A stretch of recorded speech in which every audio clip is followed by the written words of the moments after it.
Assalomu alaykum do'stlar. Damas avtomobillarda isparatili temir vakuum klapan degan avtomobillar ehtiyot qismi bo'ladi motorida.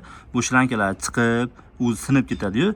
Bu nima vazifa bajaradi va bu ehtiyot qism kelsa, avtomobilning motorida qanaqa o'zgarish bo'ladi? Mana ikkita mana shlankani ko'rasizlarmi?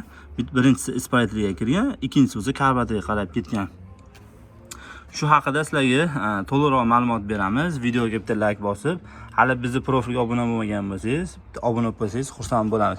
Bu termo vakuum klapan quyidagi ishlarni bajaradi ekan. Dvigatel sovuqlik payti, ya'ni ertalab vakuumni yopib turadi yoki cheklaydi. Bu dvigatel tezroq qizishini ta'minlab beradi. Bu degani ertalab avtomobil yurgizingizda 10 minut 15 minut emas, 5 minutda avtomobilingizni tezroq qizdirib, motorni ish faoliyatini tezroq qilib beradi, tushiradi. Va bu dvigatel tezroq qizishini ta'minlaydi, yoqilg'i aralashmasi barqarorlashtiriladi. Bu degani yoqilg'i sarfi ham me'yorlashadi. Masalan, davlat standartida deylik 7 litr yo 6,5 litr benzin rasxod qiladi desangiz, bu aslida yoqilg'i sarfi bitta bunga bog'liq emas. Deylik yoqilg'i sifatiga ham bog'liq yoki svicha kabeli va hokazo o'zi asl sabablar-ku. Endi sabablardan bittasi deyapmiz akalarim. Va dvigatel qizganda vakuumni ochadi. Karburator yoki boshqa tizimlardagi, masalan, eger yoki distribyutor vakuum beradi. Yonish jarayoni optimal ishlashini, yoqilg'ini tejaydi deyapti. Bu degani yoqilg'ingizni me'yorlashtirib beradigan narsalardan biri. Joylashuvni ko'rsatib o'tdik sizlarga. Agar nosoz bo'lib qolsa, avtomobilda qanaqa o'zgarish bo'ladi?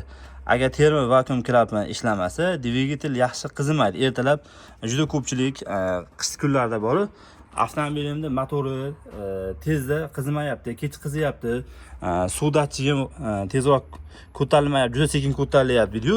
Avtomobil eskirib qolgandan keyin juda ko'pchilik bunga be'tibor bo'lib qoladi. Shuni hisobiga ham akallarim bo'ladi. O'zi aslida tez qizimashining sababi termostatdan yoki bo'lmasa boshqa narsalardan ham bo'ladi.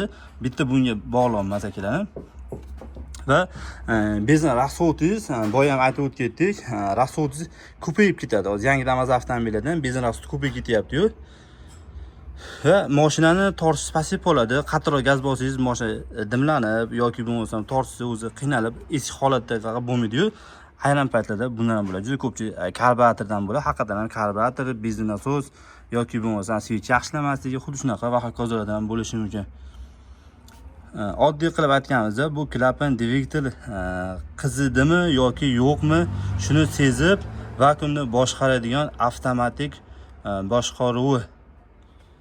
boshqaruvchisi hisoblanadi. Sizlarga ozgina bo'lsa ham to'liqroq ma'lumot berdim degan umiddaman akalarim. Bizning Instagram kanalimiz ham bor. Agar Instagram kanalda ham Avtoprofessor nomi bilan biz odamlar ijtimoiy tarmoqqa chiqib foydali ma'lumotlar juda ko'p beramiz akalarim. Agar videomizni oxirigacha ko'rgan bo'lsalaring, bitta like bosib qo'ysalaring, xudo xolasa bizga motivatsiya bo'ladi. Kommentariyaga yaxshi so'zlar qoldirsalaring, biz yana ham ijodda davom etamiz akalarim. Va sizlar avtomobillarda qanaqadir muammolar qiynayotgan bo'lsa, kommentariyaga ham bemalol yozib ketishlaring mumkin akalarim. Agar kommentariyalarda kim chiroyli kommentariya yozsa, o'shani tanlab, ularga ham ozgina hadyamiz bor akalarim. Kommentariyadan bemalol yozishlaring mumkin. Joyingiz sog' bo'lsin va profilga obuna bo'lish esdan chiqmasin.